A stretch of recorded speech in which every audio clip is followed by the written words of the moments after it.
En cuanto al punto de no limitación geográfica, no se trata de que haya algún plan o cualquier contemplación. Creo que el presidente ha sido muy claro en esto. Pero sería un error para enviar un mensaje a Daesh de que hay refugios seguros, que de alguna manera es solo una limitación de 2 países, para salir y establecer su base, y luego después de meses de deliberación volver a hacerlo. No nos podemos permitir eso. Así que por eso no hay ninguna limitación. En cuanto a las limitaciones de tiempo, fue Ashton Carter, el flamante secretario de Defensa, el encargado de responder. Dijo que el plazo establecido en la propuesta de 3 años es simplemente un plazo político, pero reconoció que en realidad no están en condiciones de asegurar cuánto tiempo duraría esta nueva lucha contra el terrorismo que pretende liderar la Casa Blanca. ¿Cuáles serían los poderes concretamente que tendría Estados Unidos en caso de que sea aprobada esta operación? Bueno, vamos a recordarlo. El punto principal, entonces, es la autorización, por supuesto, de la fuerza militar, como decíamos, durante 3 años y también sin limitaciones geográficas, como reiteramos, para combatir al Estado Islámico, tanto en Siria como en Irak, como en el resto del mundo, si este grupo terrorista o sus aliados extendieran sus zonas de influencia. Preocupación expresó el jefe del Comando Sur del Departamento de Defensa de Estados Unidos, general John Kelly, ante el reclutamiento de unos 100 militantes de Jamaica, Trinidad y Tobago, Surinam y Venezuela para unirse a los extremistas islámicos en Siria. Kelly le dijo a La Voz de América que Estados Unidos está cooperando con esos países en materia de inteligencia. Tienen que ser vigilados, y la CIA y el FBI hacen muy buen trabajo de seguimiento, pero solo se necesita una sola persona. Hay mucha gente que viene y va, pero solo se necesita una para causar problemas. El general agregó que los reclutados que regresan a sus países de origen podrían potencialmente ingresar de manera ilegal a Estados Unidos, aunque afirmó que no ha visto indicios de una amenaza directa. Cuando estás en esta parte del mundo, puedes viajar libremente entre los países. Hay maneras legales de hacerlo, o la gente simplemente atraviesa las fronteras caminando. Esa cantidad de movimiento y la complejidad de esa red sobrepasan nuestra capacidad de detenerlo todo. El general también habló sobre la situación en Venezuela y negó que el Pentágono esté organizando un golpe de Estado en ese país, cuya situación económica calificó como muy triste. Están encima de las más grandes reservas de petróleo del planeta. Tienen un gran potencial fiscal, pero a lo largo de los años ha habido un número de decisiones del gobierno que la han atrofiado.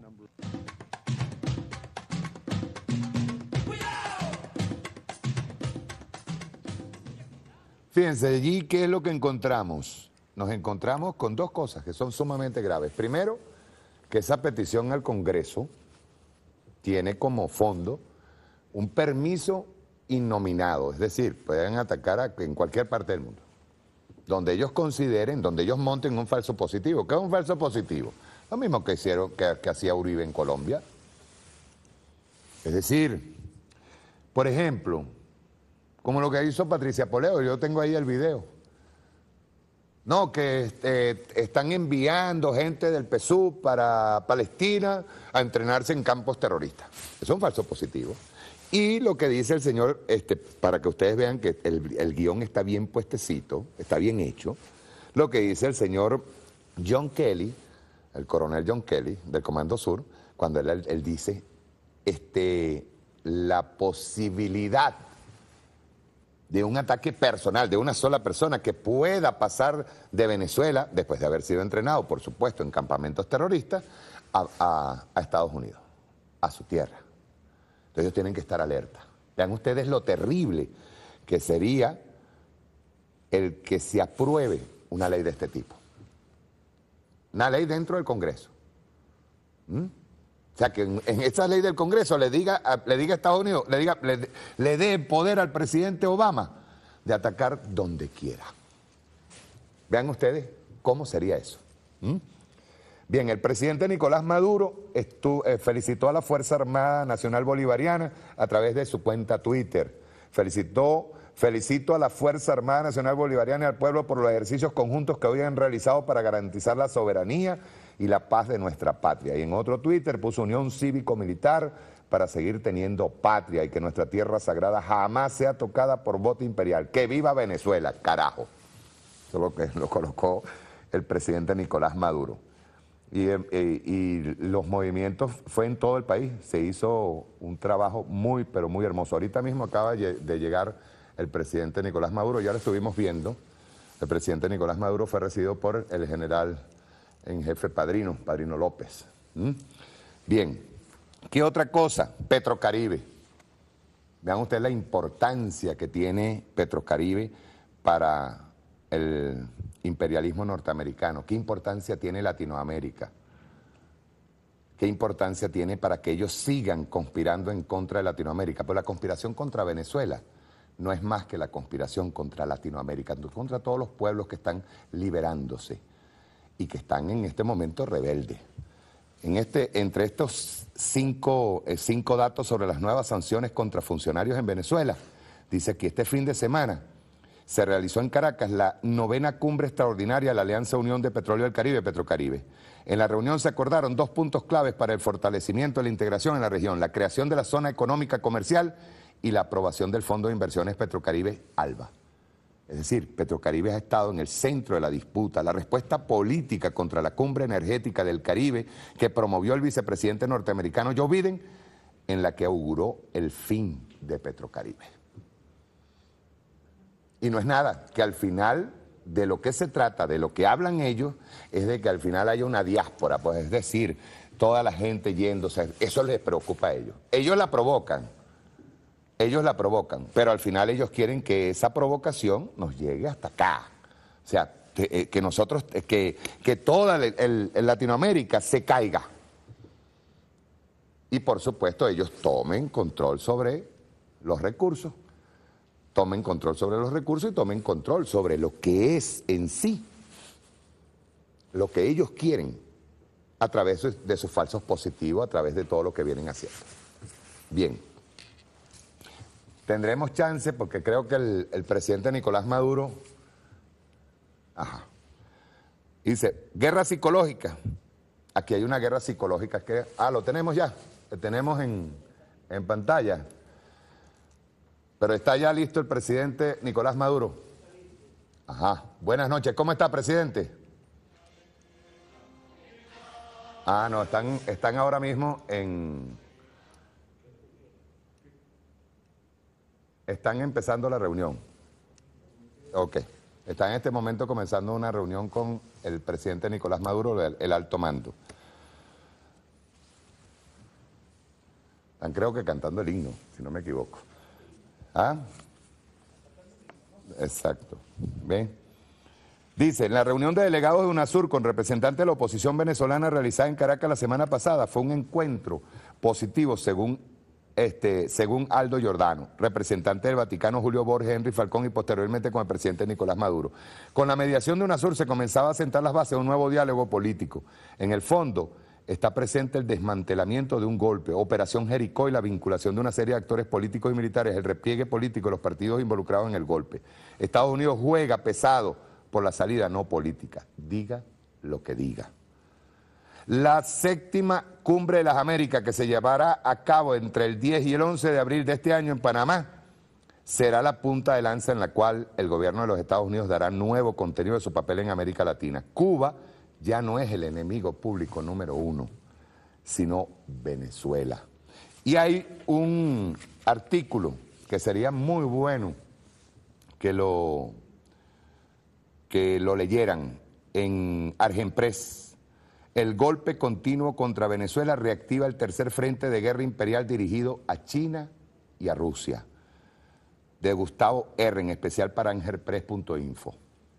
Bien, hasta 2010 Washington concentraba una ofensiva permanente sobre lo que denomina el arco de inestabilidad que va desde Venezuela, África del Norte, Oriente Medio, Asia meridional hasta Filipinas. Sin embargo, debido a la creciente proyección mundial de espacios de poder que muestran China y Rusia, amplió sus operaciones ofensivas estratégicas directamente hacia esas potencias, lo cual tiene consecuencias sobre Latinoamérica. De este modo, actualmente tiene abierto 3 frentes importantes de guerra: Ucrania y Oriente Medio con guerras militares y América Latina con hasta ahora guerras políticas. Estas últimas incluyen, por ejemplo, todo el espectro de golpes de estados, desestabilizaciones y operaciones sucias encubiertas, sanciones económicas y políticas. Pero esta guerra híbrida no es nueva y hasta previsible para algunos analistas en inteligencia estratégica, ya que tiene relación como versión modernizada y adaptada a la revolución tecnocientífica con las 7 clases de guerras políticas que el Imperio Británico y otras potencias colonialistas vienen aplicando histórica y sistemáticamente en las regiones del mundo. En la versión china se llama doctrina de guerra total. Es un hecho que América Latina y el Caribe son hoy teatro de operaciones de choque entre las potencias atlantistas y las emergencias asiáticas, lo cual ha acelerado la enorme ofensiva que Estados Unidos ha lanzado para restaurar su esfera de influencia estratégica en la región. Esto es, por un lado, geopolíticamente ocupar, disputar y restringir espacios a China y a Rusia. Y por otro, recuperar las relaciones de alineamiento ideológico y de intereses como el libre acceso a recursos naturales, nuestros recursos naturales, perdidas con algunos países como consecuencia del brutal saqueo neoliberal que impulsó desde los años 90, luego de la caída de la Unión Soviética. La región Asia-Pacífico, de competencia entre los intereses al menos económicos de China y de los Estados Unidos, comenzó a transformarse en un área de confrontación a medida que Beijing avanza con su nueva ruta de la seda y promueve nuevos institutos para cristalizar un bloque regional. La respuesta imperial es previsible, conociendo sus patrones de conducta históricos, cualquiera sean las administraciones. Los objetivos últimos del capitalismo imperialista permanecen invariables. Lo que cambia en cada uno son las estrategias, tácticas y caminos para alcanzar las metas, como lo es explícito de las operaciones bélicas que realiza. Su destino autoproclamado de único líder global se evidenció nuevamente en febrero de 2015, cuando el presidente Barack Obama presentó la segunda estrategia de seguridad nacional de los Estados Unidos. Y dice, la estrategia establece los principios y prioridades que describen cómo América, Estados Unidos, conducirá al mundo hacia una mayor paz y una nueva prosperidad. Dice, los Estados Unidos usarán la fuerza militar de manera unilateral si es necesario. Por eso están pidiendo la ley. Por eso piden la ley. Cuando nuestros intereses permanentes lo exijan, cuando nuestro pueblo esté amenazado, por ejemplo Venezuela, que se convierte en una amenaza, cuando nuestros medios de vida estén en juego y cuando la seguridad de nuestros aliados esté en peligro. El documento está vigente para los próximos 5 años, es decir, aun cuando haya un nuevo gobierno, aunque es criticado por los republicanos por sus debilidades. Les voy a poner ahorita un video para que vean cómo actúan desde Estados Unidos los opinadores, esos que se fueron allá y que están felices por la posibilidad de una intervención en Venezuela, de una intervención gringa. Los que están allá en Miami, que a ellos no les va a pasar nada, pero están muy felices por lo que esté pasando. Por ejemplo, un Edgar Quijano, Angie Pérez, ex periodista, creo que era de eventos creo que eran eventos de lotería y todo esto aquí en Televen. Les voy a pasar ese videito para que ustedes vean. El señor Peñalosa, general Peñalosa, al ladito de Rafael Poleo. Vamos a ver esto. Rueda.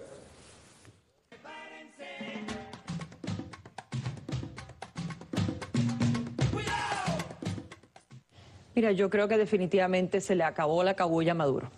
Se les acabó el dinero, se les acabó todo cómo mantener al pueblo venezolano más o menos contento. El pueblo está muy descontento desde hace mucho tiempo y la popularidad de Maduro cae a pasos agigantados. Venezuela no representa nada en este momento para la política exterior de los Estados Unidos y eso lo sabe Venezuela, lo sabe Cuba y justamente por eso es que dedican y enfilan su batería en contra del gobierno de Estados Unidos, porque el gobierno de Estados Unidos no va a prestar atención a esta situación. Tienen problemas más importantes que atender, como el problema de Croacia, Rusia, el problema justamente del Medio Oriente, como para tener el caso venezolano. Algo, sin ser descortés, me da una triste gracia escuchar en bocas de los venezolanos los argumentos que los cubanos llevamos 50 años discutiendo de un lado y de otro. Yo creo que este señor Maduro, a que yo llamo coloquialmente el indocumentado, está en una situación muy difícil, que o cambia él y el sistema o van a ocurrir cosas muy terribles en Venezuela. La caída, la salida, como se dice ahora un poco elegantemente, de Maduro, ya no está en manos de Maduro, está en manos más de la economía y de los militares. Maduro no tiene un control, no lo tuvo nunca. Los militares piensan por su lado y se está abriendo paso la teoría muy plausible de que es que Maduro le promete a la MUD, a la oposición y a todos los factores de oposición, a la iglesia especialmente, que es un factor de oposición en Venezuela, les promete que sí, que no va a haber atropellos, pero los militares ven la cosa de otra manera. Porque los militares tienen el temor muy explicable de que les pase lo que les pasó a los chilenos, a los argentinos, lo que les pasa a los militares cada vez que meten la mano. La gente está presionándolo, la gente no. Algunos sectores, que por cierto son muy activos en Miami, están presionándolo para que saquen a Maduro por la fuerza y declaren una transición. Pero mientras tanto están diciendo que los van a enjuiciar en los Estados Unidos, que le van a meter represalias en los Estados Unidos, una lista de militares que cargan 2 senadores de militares venezolanos a quienes van a sancionar. Entonces, ¿cómo le van a decir a los militares, tumba a Maduro y te vamos a sancionar? Todas las cosas tienen su momento. Y está el negocio, sí.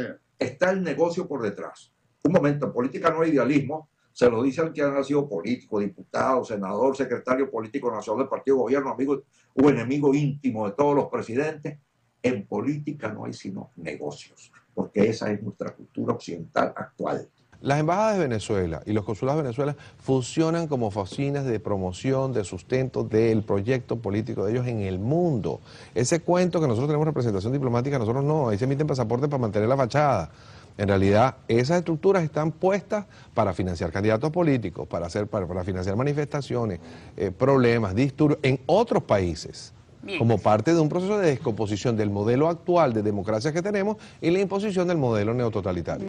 Y es lo que viene. De las grandes colas pasa a los tumultos, de los tumultos a los estallidos sociales. ¿Qué va a hacer un gobierno que se le acaba toda la posibilidad de mantener a flote una economía que destrozaron en 16 años de disparate?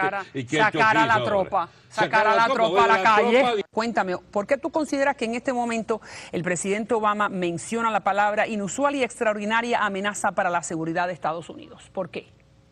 Bueno, yo creo que la Casa Blanca tiene que proyectar una imagen de fuerza, de fortaleza, vamos a decir, porque está siendo criticada por debilidad en todos los otros frentes internacionales. En este caso, está implementando la legislación que aprobó el Congreso, el Senado específicamente, en diciembre.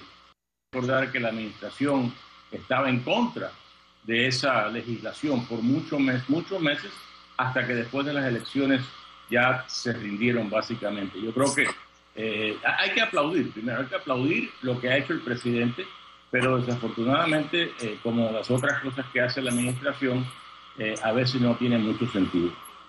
¿Consideras que decir palabras tan importantes como extraordinaria amenaza no tiene mucho sentido o son las palabras correctas en este momento? Las palabras están bien, pero ¿cómo justifica el presidente usar esas palabras cuando sanciona solamente a 7 individuos, a 7 venezolanos, por acciones que tomaron hace 13 meses? Porque si uno ve lo que el parte de prensa de la Casa Blanca dice que estos individuos, la mayoría de ellos tomaron acciones que requieren estas sanciones en febrero del 2014. Tiene razón, pero ¿por qué esperaron un año? ¿Y por qué ahora de pronto esta crisis, esta emergencia? Esto debían haberlo hecho hace muchísimo tiempo. Bueno, esto tiene una importancia capital porque en Venezuela no funciona el Estado de Derecho. No hay tribunales, todos los tribunales están secuestrados. Si bien es cierto que en Venezuela no se cumple la Constitución, no se cumple el Estado de Derecho, a nivel internacional hay un gobierno que está actuando. ¿Qué han hecho los Estados Unidos? Primero, los senadores Menéndez, Rubio y la congresista Rosa Lehtinen impulsaron una ley que el Congreso aprobó, que se llama Ley de Protección a la Sociedad Civil Venezolana y a los Derechos Humanos. ¿Qué ha hecho la Casa Blanca? Implementar la ley que el Congreso de los Estados Unidos por unanimidad aprobó. ¿Qué implica la ley? No tiene nada que ver con Venezuela, es simplemente contra 6 jerarcas militares, que son realmente 6 delincuentes causantes de muerte, violaciones a los derechos humanos, persecuciones, torturas, y una fiscal que es como una verdugo. Y de aquí al día que decidan hacer las elecciones pueden pasar muchas cosas, entre ellas el desabastecimiento que se va a radicalizar. Yo creo que para abril o mayo no habrán inventarios en Venezuela. Es una situación en la cual entonces se aprovecha esta decisión, yo creo, muy afortunada. Yo sí creo que ha sido muy afortunada, porque es la primera vez que un gobierno, María Elvira, precisa los términos de la tragedia venezolana.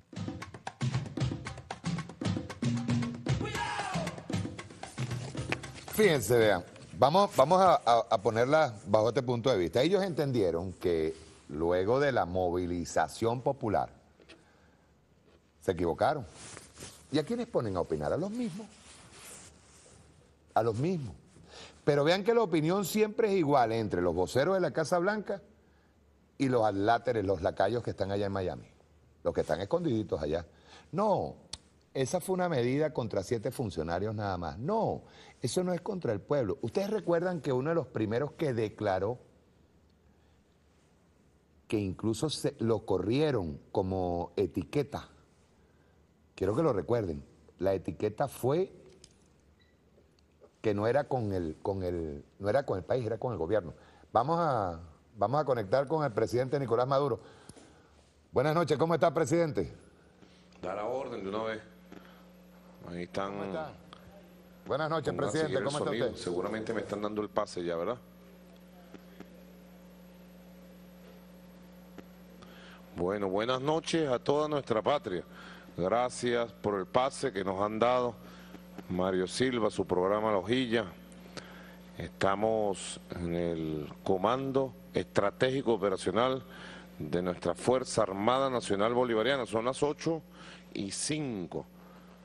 He recibido un informe completo del general en jefe, Vladimir Padrino López, y bueno, quiero compartir con todo el país a esta hora, a través de una cadena nacional de radio y televisión que voy a llamar breve, muy buenas e importantes noticias que nuestro pueblo va a saber recibir con agrado y con fuerza. Así que vamos a pedir una breve cadena nacional de radio y televisión hoy sábado 14 de marzo a las 8:05 de la noche. Me avisan cuando ya esté. Este es un mensaje del gobierno de la República Bolivariana de Venezuela en cadena nacional de radio y televisión a través del satélite Simón Bolívar.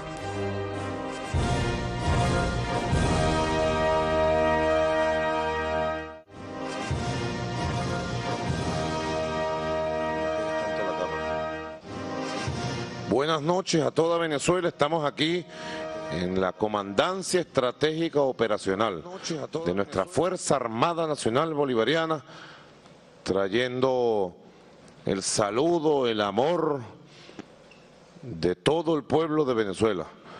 Me encuentro en este momento con todo el Estado Mayor Conjunto de nuestra Fuerza Armada Nacional, a través del sistema de videoconferencia, con todos los comandantes de las 7 regiones de defensa integral, las REDI de nuestra Fuerza Armada Nacional Bolivariana, y el Estado Mayor de las REDI, que han tenido un día intenso, exigente de trabajo, de despliegue, articulación, coordinación de nuestra Fuerza Armada Nacional Bolivariana, en lo que puedo ya calificar el exitoso arranque de las operaciones Escudo Bolivariano 2015, que han empezado hoy sábado 14 y se extenderán hasta el sábado 28 de marzo.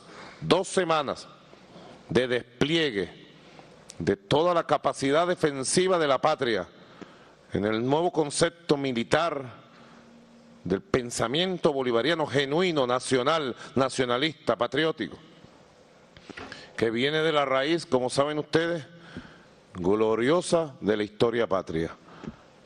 Nuestro pensamiento, nuestros conceptos, nuestra doctrina ahora, queridos hermanos y hermanas de la Fuerza Armada Nacional Bolivariana y del pueblo venezolano, saben, todos fueron construidos con el liderazgo militar de este estadista y gran líder bolivariano, nuestro comandante supremo Hugo Chávez, que no aró en el mar, no, nuestro comandante no aró en el mar, nuestro comandante construyó instituciones fundamentales para la vida del siglo XXI. Que sería el que se apruebe una ley de este tipo. Una ley dentro del Congreso. O sea, que en esa ley del Congreso le diga a Estados Unidos, le dé poder al presidente Obama de atacar donde quiera. Vean ustedes cómo sería eso. Bien, el presidente Nicolás Maduro felicitó a la Fuerza Armada Nacional Bolivariana a través de su cuenta Twitter. Felicito a la Fuerza Armada Nacional Bolivariana y al pueblo por los ejercicios conjuntos que hoy han realizado para garantizar la soberanía y la paz de nuestra patria. Y en otro Twitter puso unión cívico-militar para seguir teniendo patria y que nuestra tierra sagrada jamás sea tocada por bote imperial. ¡Que viva Venezuela, carajo! Eso es lo que lo colocó el presidente Nicolás Maduro. Y los movimientos fue en todo el país. Se hizo un trabajo muy, pero muy hermoso. Ahorita mismo acaba de llegar el presidente Nicolás Maduro, ya lo estuvimos viendo. El presidente Nicolás Maduro fue recibido por el general en jefe Padrino López. Bien, ¿qué otra cosa? Petrocaribe. Vean ustedes la importancia que tiene Petrocaribe para el imperialismo norteamericano. ¿Qué importancia tiene Latinoamérica? ¿Qué importancia tiene para que ellos sigan conspirando en contra de Latinoamérica? Pero la conspiración contra Venezuela no es más que la conspiración contra Latinoamérica, contra todos los pueblos que están liberándose y que están en este momento rebeldes. Entre estos cinco datos sobre las nuevas sanciones contra funcionarios en Venezuela, dice que este fin de semana se realizó en Caracas la 9ª cumbre extraordinaria de la Alianza Unión de Petróleo del Caribe, Petrocaribe. En la reunión se acordaron 2 puntos claves para el fortalecimiento de la integración en la región: la creación de la zona económica comercial y la aprobación del Fondo de Inversiones Petrocaribe, ALBA. Es decir, Petrocaribe ha estado en el centro de la disputa. La respuesta política contra la cumbre energética del Caribe que promovió el vicepresidente norteamericano Joe Biden, en la que auguró el fin de Petrocaribe. Y no es nada, que al final de lo que se trata, de lo que hablan ellos, es de que al final haya una diáspora, pues es decir, toda la gente yéndose. Eso les preocupa a ellos. Ellos la provocan, pero al final ellos quieren que esa provocación nos llegue hasta acá. O sea, que nosotros, que toda Latinoamérica se caiga. Y por supuesto ellos tomen control sobre los recursos. Tomen control sobre los recursos y tomen control sobre lo que es en sí, lo que ellos quieren, a través de sus falsos positivos, a través de todo lo que vienen haciendo. Bien, tendremos chance porque creo que el presidente Nicolás Maduro, dice, guerra psicológica. Aquí hay una guerra psicológica que, lo tenemos ya, lo tenemos en pantalla. Pero está ya listo el presidente Nicolás Maduro. Buenas noches. ¿Cómo está, presidente? No, están ahora mismo están empezando la reunión. Ok. Está en este momento comenzando una reunión con el presidente Nicolás Maduro, el alto mando. Están creo que cantando el himno, si no me equivoco. Exacto. ¿Ven? Dice, en la reunión de delegados de UNASUR con representantes de la oposición venezolana realizada en Caracas la semana pasada, fue un encuentro positivo según Aldo Giordano, representante del Vaticano Julio Borges, Henry Falcón y posteriormente con el presidente Nicolás Maduro. Con la mediación de UNASUR se comenzaba a sentar las bases de un nuevo diálogo político. En el fondo está presente el desmantelamiento de un golpe, Operación Jericó y la vinculación de una serie de actores políticos y militares, aun cuando haya un nuevo gobierno, aunque es criticado por los republicanos por sus debilidades. Les voy a poner ahorita un video para que vean cómo actúan desde Estados Unidos los opinadores, esos que se fueron allá y que están felices por la posibilidad de una intervención en Venezuela, de una intervención gringa. Los que están allá en Miami, que a ellos no les va a pasar nada, pero están muy felices por lo que esté pasando. Por ejemplo, un Edgar Quijano, Angie Pérez, ex periodista, creo que era de eventos de creo que eran eventos de lotería y todo esto aquí en Televen. Les voy a pasar ese videito para que ustedes vean. El señor Peñalosa, general Peñalosa, al ladito de Rafael Poleo. Vamos a ver esto. Rueda.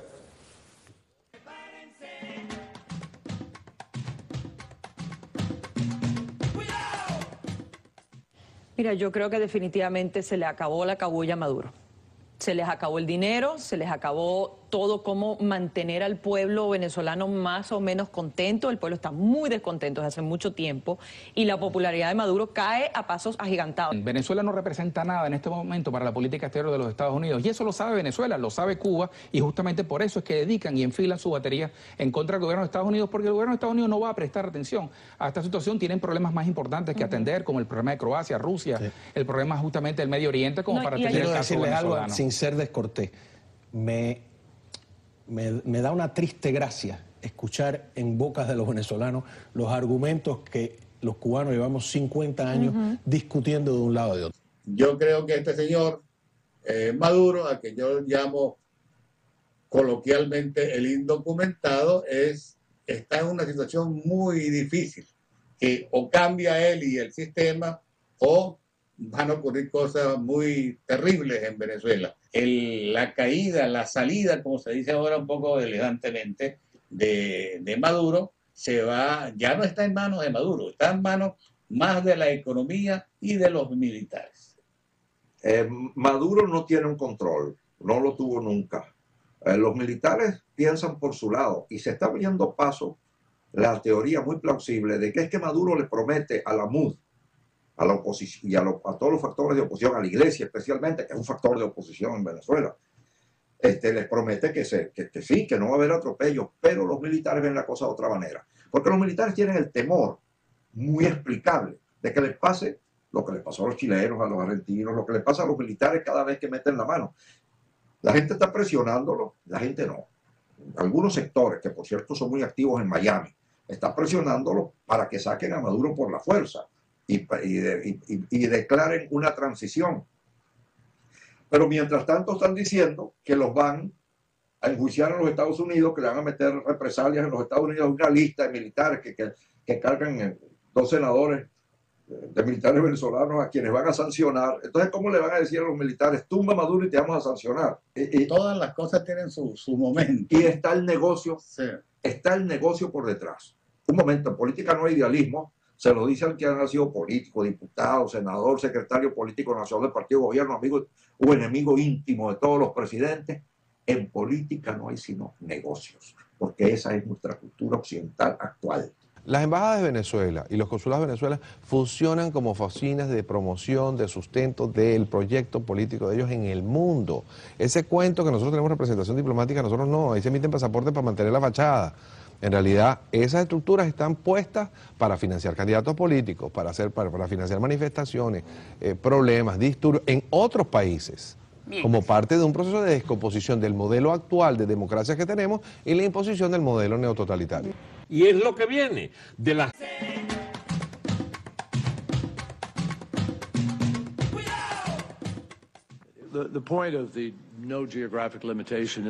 En cuanto al punto de no limitación geográfica, no se trata de que haya algún plan o cualquier contemplación. Creo que el presidente ha sido muy claro en esto.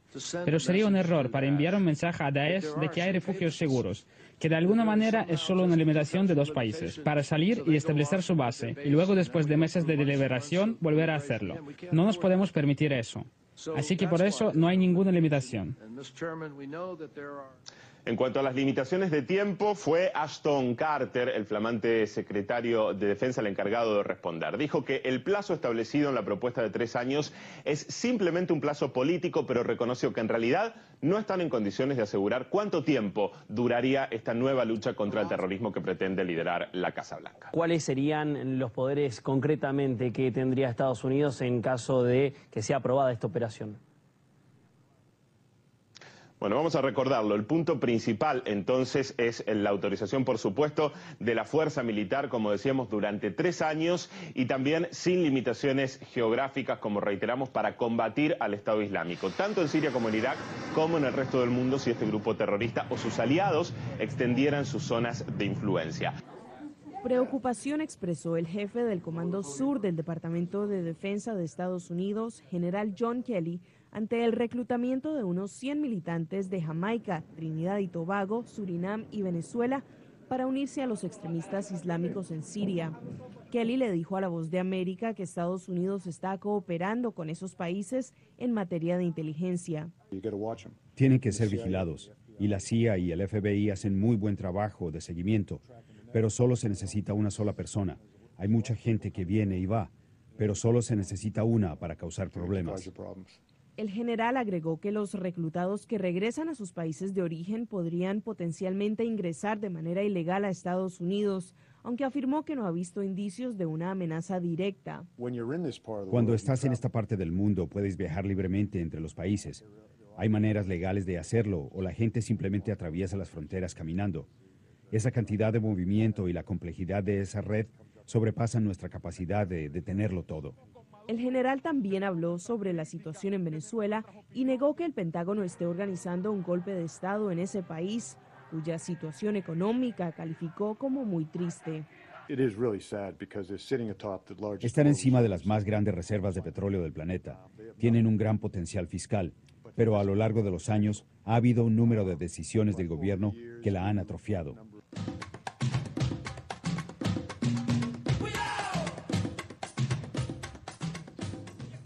Fíjense, allí, ¿qué es lo que encontramos? Nos encontramos con dos cosas que son sumamente graves. Primero, que esa petición al Congreso tiene como fondo un permiso innominado, es decir, pueden atacar en cualquier parte del mundo, donde ellos consideren, donde ellos monten un falso positivo. ¿Qué es un falso positivo? Lo mismo que hicieron, que hacía Uribe en Colombia.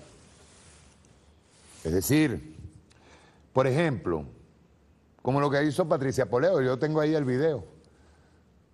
No, que están enviando gente del PSUV para Palestina a entrenarse en campos terroristas. Eso es un falso positivo.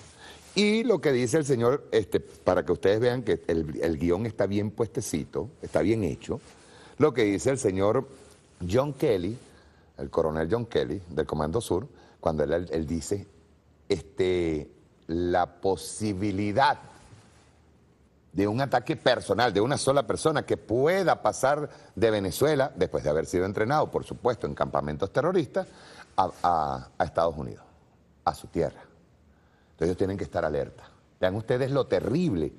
Grandes colas pasa a los tumultos, de los tumultos a los estallidos sociales. ¿Qué va a hacer un gobierno que se le acaba toda la posibilidad de mantener a flote una economía que destrozaron en 16 años de disparate y que sacar a la tropa, sacar a la tropa a la calle? Cuéntame, ¿por qué tú consideras que en este momento el presidente Obama menciona la palabra inusual y extraordinaria amenaza para la seguridad de Estados Unidos? ¿Por qué? Bueno, yo creo que la Casa Blanca tiene que proyectar una imagen de fuerza, de fortaleza, vamos a decir, porque está siendo criticada por debilidad en todos los otros frentes internacionales. En este caso, está implementando la legislación que aprobó el Congreso, el Senado específicamente, en diciembre. Recordar que la administración estaba en contra de esa legislación por muchos meses, hasta que después de las elecciones ya se rindieron básicamente. Yo creo que hay que aplaudir, primero hay que aplaudir lo que ha hecho el presidente, pero desafortunadamente, como las otras cosas que hace la administración, a veces no tienen mucho sentido.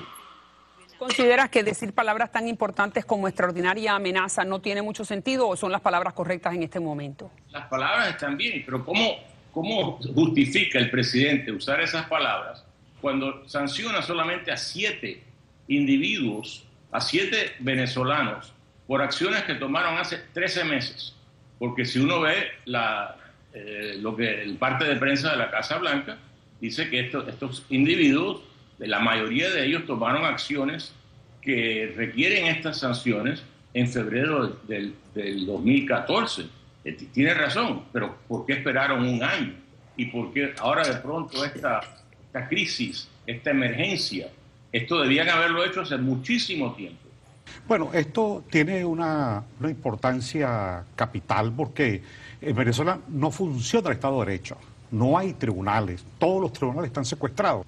si bien es cierto que en Venezuela no se cumple la Constitución, no se cumple el Estado de Derecho, a nivel internacional hay un gobierno que está actuando. ¿Qué han hecho los Estados Unidos? Primero, los senadores Menéndez, Rubio y la congresista Rosa Lehtinen impulsaron una ley que el Congreso aprobó, que se llama Ley de Protección a la Sociedad Civil Venezolana y a los Derechos Humanos. ¿Qué ha hecho la Casa Blanca? Implementar la ley que el Congreso de los Estados Unidos por unanimidad aprobó. ¿Qué implica la ley? No tiene nada que ver con Venezuela, es simplemente contra 6 jerarcas militares, que son realmente 6 delincuentes causantes de muerte, violaciones a los derechos humanos, persecuciones, torturas, y una fiscal que es como una verdugo. Y de aquí al día que decidan hacer las elecciones pueden pasar muchas cosas, entre ellas el desabastecimiento que se va a radicalizar.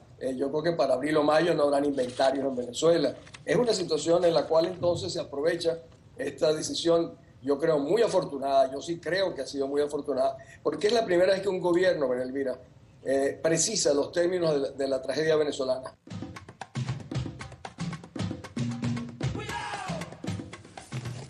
Fíjense, vean, vamos a ponerla bajo este punto de vista. Ellos entendieron que luego de la movilización popular se equivocaron. ¿Y a quiénes ponen a opinar? A los mismos. A los mismos. Pero vean que la opinión siempre es igual entre los voceros de la Casa Blanca y los adláteres, los lacayos que están allá en Miami, los que están escondiditos allá. No, esa fue una medida contra 7 funcionarios nada más. No, eso no es contra el pueblo. Ustedes recuerdan que uno de los primeros que declaró que incluso lo corrieron como etiqueta, quiero que lo recuerden, la etiqueta fue que no era con el repliegue político de los partidos involucrados en el golpe. Estados Unidos juega pesado por la salida no política, diga lo que diga. La 7ª Cumbre de las Américas, que se llevará a cabo entre el 10 y el 11 de abril de este año en Panamá, será la punta de lanza en la cual el gobierno de los Estados Unidos dará nuevo contenido de su papel en América Latina. Cuba ya no es el enemigo público número 1, sino Venezuela. Y hay un artículo que sería muy bueno que lo leyeran en Argenpress. El golpe continuo contra Venezuela reactiva el tercer frente de guerra imperial dirigido a China y a Rusia, de Gustavo R., en especial para Argenpress.info. Bien, hasta 2010 Washington concentraba una ofensiva permanente sobre lo que denomina el arco de inestabilidad que va desde Venezuela, África del Norte, Oriente Medio, Asia meridional hasta Filipinas. Sin embargo, debido a la creciente proyección mundial de espacios de poder que muestran China y Rusia, amplió sus operaciones ofensivas estratégicas directamente hacia esas potencias, lo cual tiene consecuencias sobre Latinoamérica. De este modo, actualmente tiene abierto 3 frentes importantes de guerra: Ucrania y Oriente Medio con guerras militares, y América Latina con, hasta ahora, guerras políticas. Estas últimas incluyen, por ejemplo, todo el espectro de golpes de estados, desestabilizaciones y operaciones sucias encubiertas, sanciones económicas y políticas. Pero esta guerra híbrida no es nueva y hasta previsible para algunos analistas en inteligencia estratégica, ya que tiene relación como versión modernizada y adaptada a la revolución tecnocientífica con las 7 clases de guerras políticas que el Imperio Británico y otras potencias colonialistas vienen aplicando histórica y sistemáticamente en las regiones del mundo. En la versión china se llama doctrina de guerra total. Es un hecho que América Latina y el Caribe son hoy teatro de operaciones de choque entre las potencias atlantistas y las emergencias asiáticas, lo cual ha acelerado la enorme ofensiva que Estados Unidos ha lanzado para restaurar su esfera de influencia estratégica en la región. Esto es, por un lado, geopolíticamente ocupar, disputar y restringir espacios a China y a Rusia. Y por otro, recuperar las relaciones de alineamiento ideológico y de intereses como el libre acceso a recursos naturales, nuestros recursos naturales, perdidas con algunos países como consecuencia del brutal saqueo neoliberal que impulsó desde los años 90, luego de la caída de la Unión Soviética. La región Asia-Pacífico, de competencia entre los intereses al menos económicos de China y de los Estados Unidos, comenzó a transformarse en un área de confrontación a medida que Beijing avanza con su nueva ruta de la seda y promueve nuevos institutos para cristalizar un bloque regional. La respuesta imperial es previsible, conociendo sus patrones de conducta históricos, cualquiera sean las administraciones. Los objetivos últimos del capitalismo imperialista permanecen invariables. Lo que cambia en cada uno son las estrategias, tácticas y caminos para alcanzar las metas, como lo es explícito de las operaciones bélicas que realiza. Su destino autoproclamado de único líder global se evidenció nuevamente en febrero de 2015, cuando el presidente Barack Obama presentó la segunda estrategia de seguridad nacional de los Estados Unidos. Y dice, la estrategia establece los principios y prioridades que describen cómo América, Estados Unidos, conducirá al mundo hacia una mayor paz y una nueva prosperidad. Dice, los Estados Unidos usarán la fuerza militar de manera unilateral si es necesario. Por eso están pidiendo la ley. Por eso piden la ley. Cuando nuestros intereses permanentes lo exijan, cuando nuestro pueblo esté amenazado, por ejemplo Venezuela, que se convierte en una amenaza, cuando nuestros medios de vida estén en juego y cuando la seguridad de nuestros aliados esté en peligro. El documento está vigente para los próximos 5 años, es decir,